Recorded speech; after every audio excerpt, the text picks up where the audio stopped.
My sister and I saw an episode of Bobby Flay's Triple Threat, and in the last battle, Michael Voltaggio had to battle it out with his own brother, Bryan. And his brother came out on top.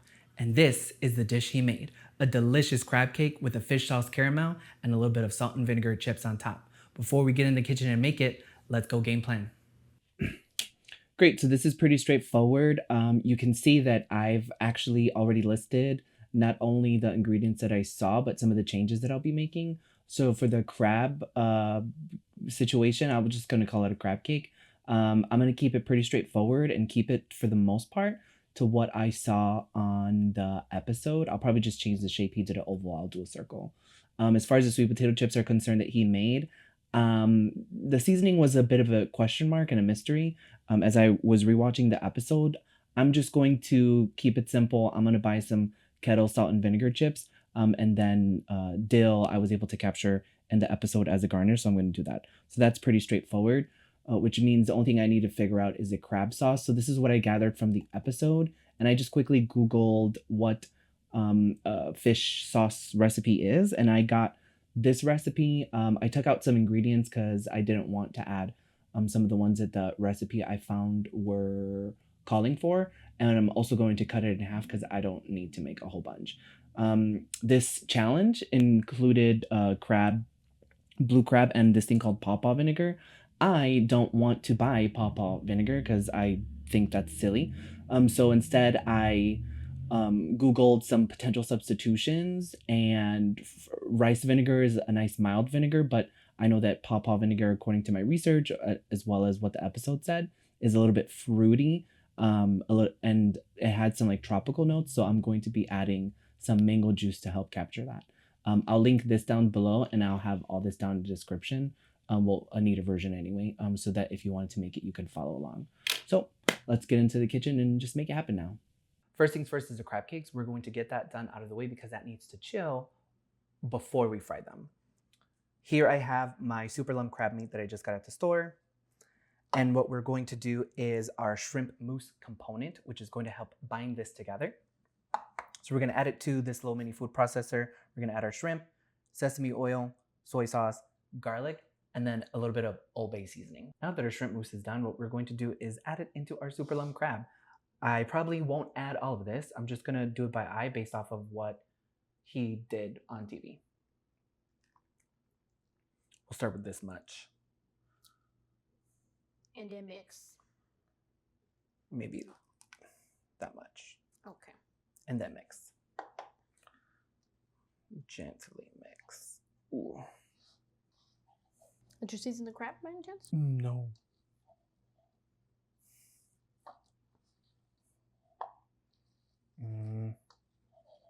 Maybe a little bit more. Mm-hmm. Well, it just needs to stick together for a little. Yeah. A Just more. a little bit more. Yeah. Should I put salt? Definitely.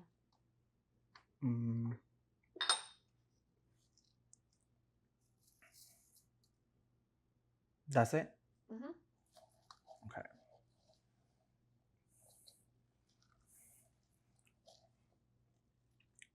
We're just going to keep mixing until it comes together enough To form a patty. to form patties or cakes, yeah. Mm-hmm. I think that's actually really good. Yeah, I think so too. Great. Now let's measure them out. So now what we're going to do is just divide it into 4 and then form them into patties.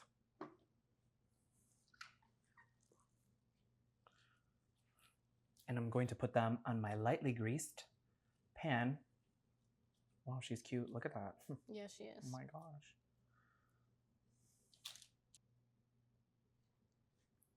Now that the patties are formed, what we're going to do is pop them in the freezer while we make the caramel. And by the time we're done with the caramel, we'll take these out and get rolling on the dough. Yeah, give or take 15 to 30 minutes. Yeah, on the dough, in the freezer. On the batter. So I've already started the caramel sauce by putting the garlic and shallots in first. And what I'm going to do now is add the water the fish sauce and then the sugar. And that'll cook for about 15 to 18 minutes. And then we'll add the mango juice and vinegar towards the end. So this is what it looks like now. And then it just needs to thicken up. It's been about 15-ish minutes and we've had it on a combination of like low and medium. We added about 2 extra tablespoons of sugar, mainly because I was worried that it wasn't gonna get thick. So what we're going to do now is we're going to add our vinegar, our rice vinegar, and our mango nectar to mimic the pawpaw vinegar in the video. I'm sorry, in the show. Mm-hmm. So we're gonna add maybe this much. That's about a tablespoon of vinegar, and then we'll do a tablespoon of this mango nectar. We'll give a little mixy mix, and then we'll give a little taste, and then we'll adjust. That's hot. I don't want to burn myself. Right. It smells really good.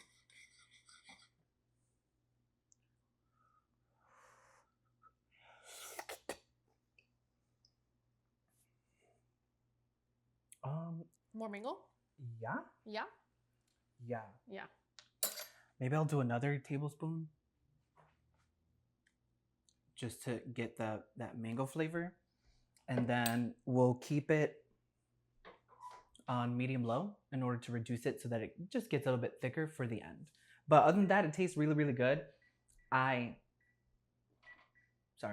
highly recommend you making this sauce. It's amazing. I've already taken out my crab cakes and dusted them with a little bit of flour. Now I'm going to mix the club soda. What'd you put in the batter? Great question. Flour? Oh, it's what we said. Oh, yeah. Yep. Okay. Maybe a little bit more. Definitely. Ooh. A lot bit more? No. Is she supposed to be thick? Yeah. Oh. Maybe this much more. And then that'll be good. Yeah. Great. So I put some club soda in my batter, which is nice and seasoned. And so what we're going to do now is carefully drop them in the fryer. I've got my oil at about, ooh. I don't know, she's thick. Yeah, it might be a little thick, but that's okay. Ooh. Ooh. Let that excess drip. Mm-hmm. Ooh. Oh. That's fine. Don't do that, guys. There we go. Okay. Great. So maybe we do put a little bit more. Yeah. Hold it. Mix it. That's better. Great. Oh, come on. It's okay. I want to put another one in there. That's better. Yeah. Okay, ready? Oh, funny. Ugh. It's all right.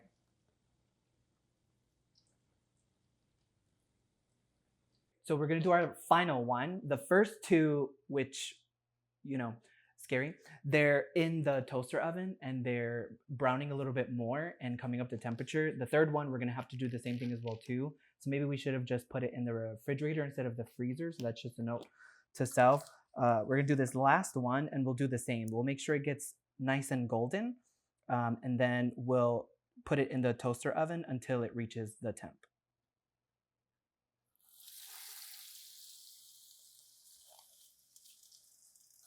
So the crab cakes came out of the toaster oven.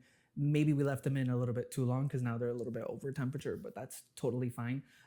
We live and we learn, and we're just gonna push through so that we can actually give this a taste finally. The first thing we're going to do is put a nice layer of our sauce, put the crab cake, drizzle it with a little bit of extra sauce, and then some dill, and we're gonna call it a day. Let's give it a taste. Salt and vinegar chips. That's what she looks like on the inside. Ooh.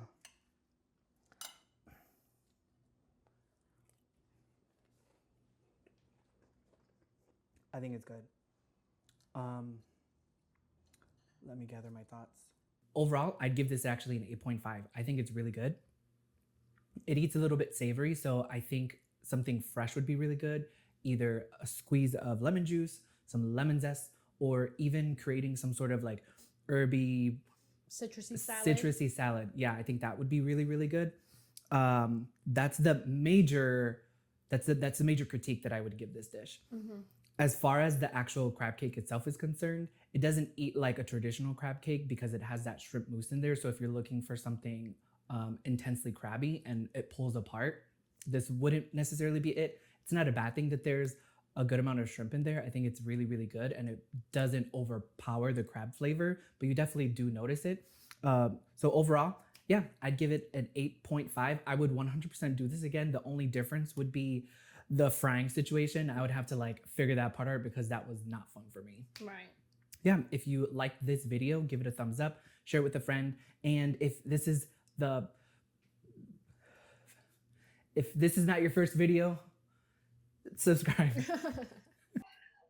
Smells bad.